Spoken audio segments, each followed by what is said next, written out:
কালাকাঙ্গেরপাড় গ্রাম পঞ্চায়েতে অনাস্থা ভোটে জয়ী বিজেপি। ডিস্ট্রিক্ট পঞ্চায়েত অফিসারের আদেশ অনুসারে বৃহস্পতিবার প্রেসাইডিং অফিসার যথাক্রমে কালাছড়া আরডি ব্লকের এডিশনাল বিডিও নারায়ণ দেবনাথ ও কদমতলা আরডি ব্লকের পঞ্চায়েত এক্সটেনশন অফিসার হেলাল উদ্দিন, গ্রাম পঞ্চায়েতের সচিব তাপস সূত্রধরের উপস্থিতিতে কদমতলা ব্লকের কালাকাঙ্গেরপাড় গ্রাম পঞ্চায়েতের প্রধান উপপ্রধানের বিরুদ্ধে অনাস্থা ভোট সম্পন্ন হয়।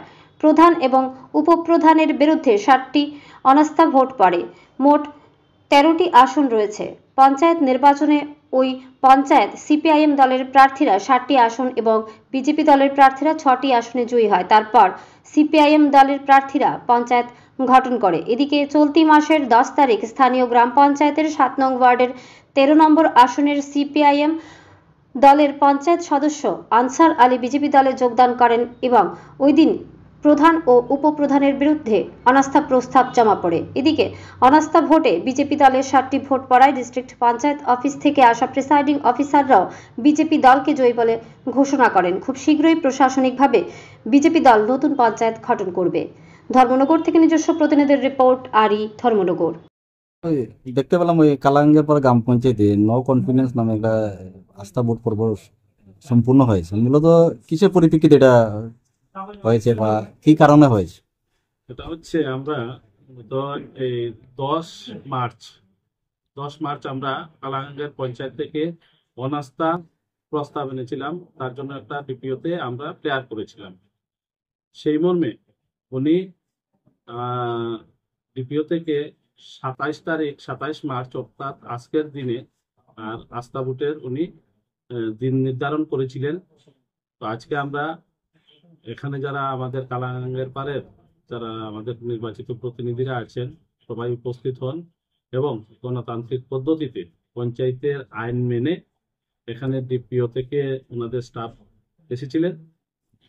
ওনারা নির্বাচন করেছেন, ভোটাভুটি করেছেন এবং এখানে খুব সুন্দরভাবে শান্তিপ্রিয়ভাবে নির্বাচন অনুষ্ঠিত হয় এবং প্রধান উপপ্রধানের বিরুদ্ধে এখানে 13 জন পঞ্চায়েত সদস্য বিশিষ্ট পঞ্চায়েত। এটা 13 জনের মধ্যে 7 জন আমাদের এই অনাস্থার পক্ষে ভোট করেন এবং বাকি যারা 6 জন ওনারা বিপক্ষে।